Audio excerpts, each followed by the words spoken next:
역대상 21장 7절부터 17절입니다.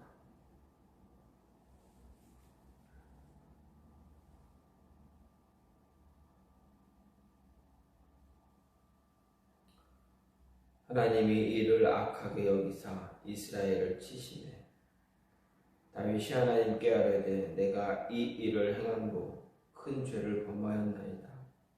이제 간구하옵나니 종의 죄를 용서하여 주옵소서. 내가 심히 미련하게 행하였나이다 하니라. 여호와께서 다윗의 선견자 갓에게 말씀하여 이르시되 가서 다윗에게 말하여 이르기를 여호와의 말씀이 내가 내게 세 가지를 내어 놓으리니 그 중에서 하나를 내가 택하라. 내가 그것을 내게 행하리라 하셨다 하라 하신지라. 갓이 다윗에게 나아가 그에게 말하되 여호와의 말씀이 너는 마음대로 택하라. 혹 3년 기근이든지 혹 내가 석 달을 적군에게 피하여 적군의 칼에 쫓길 일이든지 혹 여호와의 칼 곧 전염병이 사흘 동안 이 땅에 유행하며 여호와의 천사가 이스라엘 온 지경을 멸할 일이든지라고 하셨나니 내가 무슨 말로 나를 보내신 이에게 대답할지를 결정하소서 하니 다윗이 갓에게 이르되 내가 공경에 빠졌도다. 여호와께서는 긍휼이 심히 크시니 내가 그의 손에 빠지고 사람의 손에 빠지지 아니하기를 원하나이다 하는지라. 이에 여호와께서 이스라엘 백성에게 전염병을 내리시매 이스라엘 백성 중에서 죽은 자가 7만 명이었더라. 하나님이 예루살렘을 멸하러 천사를 보내셨더니 천사가 멸하려 할 때에 여호와께서 보시고 이 재앙 내림을 뉘우치사 멸하는 천사에게 이르시되 족하다. 이제는 내 손을 거두라 하시니 그때에 여호와의 천사가 여부스 사람 오르난의 타작 마당 곁에 선지라. 다윗이 눈을 들어보매 여호와의 천사가 천지 사이에 섰고 칼을 빼어 손을 들고 예루살렘 하늘을 향하여 편지라. 다윗이 장로들과 더불어 굵은 배를 입고 얼굴을 땅에 대고 엎드려 하나님께 아뢰되 명령하여 백성을 계수하게 한 자가 내가 아니니까 범죄하고 악을 행한 자는 곧 나이니이다. 이 양떼는 무엇을 행하였나이까? 청하건대 나의 하나님 여호와여 주의 손으로 나와 내 아버지의 집을 치시고 주의 백성에게 재앙을 내리지 마옵소서 하니라. 아멘.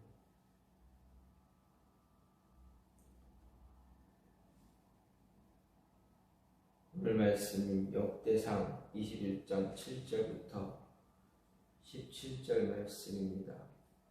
오늘 말씀은 다윗의 인구조사로 인해서 하나님의 징계가 내리는 그런 모습이고 그 징계로 인해서 다윗이 회개하고 있음을 볼 수가 있습니다. 먼저 7절 8절은 하나님께서 다윗의 인구조사를 악하게 보셨다. 그래서 이스라엘을 치자 다윗이 자신의 잘못을 깨닫고 회개했다라는 기록입니다. 그런데 병행 구절인 사무엘하 24장 10절 말씀을 보면 하나님이 이스라엘을 치심으로 다윗이 자기의 잘못을 깨달은 것이 아니라 스스로 잘못을 깨닫고 회개한 것으로 나오고 있습니다. 그래서 오늘 말씀의 기록은 하나님이 14절 이하에 기록된 재앙 외에 다른 재앙으로 이스라엘을 치자 다윗으로 치시니까 다윗이 죄를 깨달은 것인가 아니면 9절 이하의 내용에 대한 어떤 미리 얘기하는 그러한 모습인가는 정확하게 알 수는 없습니다. 어쨌든 다윗은 하나님 앞에서 회개하고 있음을 볼 수가 있습니다.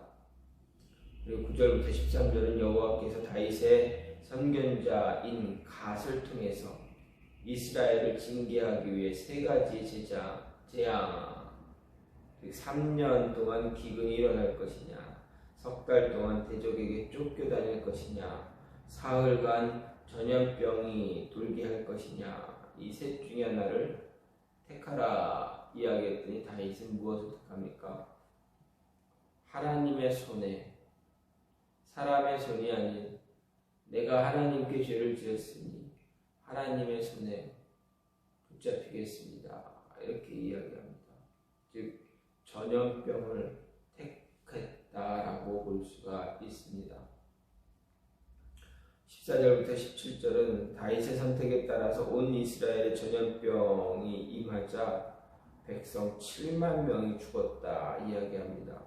그리고 이스라엘 하나님께서 이 재앙을 보시고 이스라엘 백성 7만 명이 죽으신 것을 보시고 재앙을 내리신 것을 후회하셨다라는 그런 기록.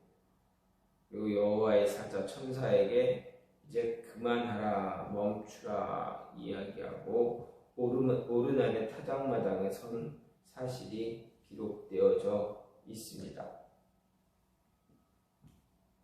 오늘 이러한 모습, 이런 말씀을 보면서 다윗이 하나님께 죄를 짓고 하나님은 그에 대한 벌을 내리시고 그 벌로 인해서 다윗은 회개를 합니다. 자신이 무엇을 잘못했는지를 깨닫게 되고 회개하며 하나님께 용서를 구합니다. 이 모습을 보면서 우리가 생각할 수 있는 것은 우선 죄를 깨달으면 내가 하나님 앞에 죄를 지었다. 내가 잘못한 것이 있다. 내가 하지 말아야 할 모습을 가졌다라는 것을 알게 되었을 때 무엇을 해야 된다는 것입니까? 바로 회개해야 한다라는 것입니다. 다윗이 자신의 죄를 깨닫자마자 하나님 앞에 기도하며 회개한 것은 구원에 관한 회개와는 다릅니다. 이미 구원을 받았습니다. 구원을 받은 이후에 무엇을 회개해? 구원을 받고 우리는 구원에 대해 하나님을 처음 만나고 하나님을 영접할 때 그 회개는 단 한 번으로 족합니다. 하나님은 구원에 이르게 해 주십니다. 하지만 그 이후의 삶에서 우리가 구원은 받았지만 구원을 완성하지는 못했습니다. 구원을 완성하는 그 순간은 우리가 하나님 앞에 섰을 때입니다. 우리의 영혼이 하나님 앞에 서 있을 때, 그리고 하나님과 함께 있을 때 우리의 구원은 완성이 되어집니다. 그럼 그 전까지 무엇입니까? 구원의 완성을 이루어가는 모습입니다. 그 모습이 우리는 성화되어 간다라는 것을 말합니다. 어쨌든 다윗은 하나님 앞에 죄를 지었습니다. 그래서 그가 한 회개는 구원의 회개가 아니라 늘 스스로 우리가 살면서 매번 짓는 하나님 앞에서 매번 짓는 그런 죄들, 크고 작은 죄들입니다. 다윗은 하나님께 죄를 지었습니다. 어떤 죄를 지었습니까? 인구를 계수했습니다. 군사의 수를 계수하라 이야기합니다. 왜 그렇습니까? 단순히 군사의 인구수, 전쟁에 나가서 칼을 휘두를 수 있는 사람의 수를 세는 것, 그게 무엇이 그렇게 잘못되었습니까? 라고 할 수 있습니다. 그렇습니다. 그렇게 큰 죄는 아닐 수 있습니다. 그러나 다윗이 인구수를 전쟁에 나갈 수 있는 군사의 수를 세웠다라는 것, 그것은 하나님 앞에서 교만한 모습이었다. 무엇이 교만합니까? 왜 교만한 모습입니까? 하나님을 의지하지 않고 자신의 힘을 의지하려고 했던 그 모습이 교만했다라는 것입니다. 늘 다윗은 무엇을 하든 하나님을 의지한 사람입니다. 그런데 군사의 수를 계수했다라는 것은 내가 지금까지 이렇게 해왔지, 이 정도 됐지, 앞으로 또 이렇게 할 것인데 내 힘으로, 내 힘이 어디까지 있는가, 내 힘을 보려고 합니다. 과시하려고 합니다. 어떻게 보면 그렇게 크게 잘못되어진 것 같지는 않지만 하나님의 입장에서는 얘가 다윗이 나를 의지하지 않고 자신의 힘을 의지하려고 한다라고 보신 것입니다. 이러한 모습은 자신의 힘, 하나님이 아닌 자신의 힘을 의지하는 모습은 하나님과의 관계를 멀어지게 만듭니다. 대표적인 인물이 다윗의 이전의 왕인 사울 왕입니다. 그가 처음 왕이 될 때는 얼마나 겸손했습니까? 하나님, 나는 왕이 될 사람이 아닙니다. 나는 힘이 없습니다. 나는 능력이 없습니다. 나는 작은 자입니다. 지극히 이스라엘 가운데 미천한 자 중에 한 사람인데 내가 어떻게 왕이 되겠습니까? 했던 그 사울이 시간이 지나고 왕이 되고 시간이 지나고 백성들이 따르자 어떻게 변합니까? 자신의 힘으로 무언가를 이루어가는 것처럼 생각합니다. 자신의 능력이, 자신의 힘이 더 커지고 있다라는 것을 느끼자 하나님이 아닌 스스로에게 자신의 힘을 더 의지하는 모습을 갖게 됩니다. 그것이 죄가 되어서 교만에 빠져서 끝내는 하나님의 말씀을 듣지 않는 모습을 그가 갖게 됩니다. 따라서 다윗의 이 모습은 교만했던 모습이 나타나게 됩니다. 그런데 그 일을 하나님이 지적하십니다. 지적하자마자, 갓을 통해서 지적하자마자 다윗이 어떻게 합니까? 회개합니다. 하나님, 제가 잘못했습니다. 내가 잘못했습니다. 내가 죄를 지었습니다. 용서해 주십시오. 용서해 주세요. 이렇게 용서를 구합니다. 그래서 8절 말씀을 보면 다윗이 하나님께 아뢰되 내가 이 일을 행함으로 큰 죄를 범하였나이다. 간구하옵나니 종의 죄를 용서해 주세요. 이렇게 고백하고 있습니다. 자신의 죄를 깨닫자마자 다윗은 어떻게 합니까? 용서를 구합니다. 회개를 합니다. 하나님, 내가 잘못했습니다. 다윗의 이 모습을 보면서 우리의 모습을 같이 뒤돌아봅니다. 과연 우리는 다윗과 같이 죄를 지었다라는 것을 알게 되자마자, 깨닫자마자 하나님 앞에 무릎을 꿇고 하나님 용서해 주세요. 잘못했습니다. 라는 기도를 하고 있는가? 아니면 무심하게 그냥 지나가고 있는가? 우리의 영이 깨어있고 우리가 민감한 모습으로 우리의 신앙이 민감하게 되어져 있을 때는 하나님 앞에 기도합니다. 하나님 용서해 주세요. 내가 이것을 잘못한 것 같습니다. 또는 하나님, 내가 하루를 마무리하면서 내가 기억하지 못하는, 내가 무심코 무의식적으로 지은 죄가 있다면 용서해 주세요. 라고 기도를 합니다.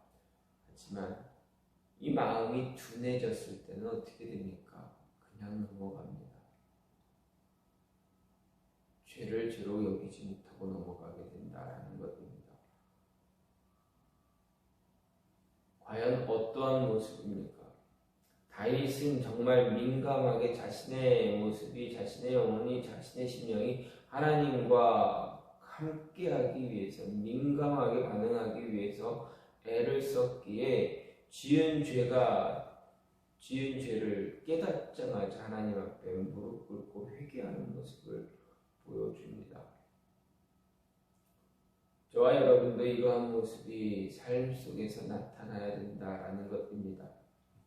오늘 하루 살아가면서 하나님 앞에 잘못한, 겸손하지 못하고 교만하게 행하는 모습이 있지는 않는가? 말씀과는 반대로 살고 있지 않는가, 살게 되고 하셨다면 그 순간 무릎 꿇고 하나님 용서해 주세요 라는 기도를 하나님께 간구해야 한다라는 것입니다. 이런 모습이 저와 여러분의 삶 속에서 늘 항상 있기를 간절히 소망합니다. 속히 회개할 때 하나님의 긍휼이 임한다라는 것 잊지 말아야 합니다. 그래서 진심을 다해서 정말 하나님 앞에 하나님 내 죄를 용서해 주세요. 내가 또 하나님께 예배 드리는 일에 소홀히 했습니다. 하나님께 기도하는 일에 소홀히 했습니다. 말씀 묵상하는 일에 소홀히 했습니다. 사람들과 만나면서 내가 그리스도인 하나님의 자녀로서 행하지 말아야 할 말, 행동들을 행했습니다. 용서해 주세요. 이런 모습이, 이렇게 민감하게 반응할 수 있는 모습이 우리의 삶에서 매일매일 임하기를, 있기를 간절히 소망합니다. 이 시간 같이 기도하기로 하는데, 하나님, 혹이라도 내가 주님 앞에 죄를 지은 것이 있다면, 교만한 행동을 하게 된다면 주님, 내 영혼을 깨어있게 해주셔서 그 죄를 용서해 달라는, 회개할 수 있는 그러한 모습 갖게 해달라고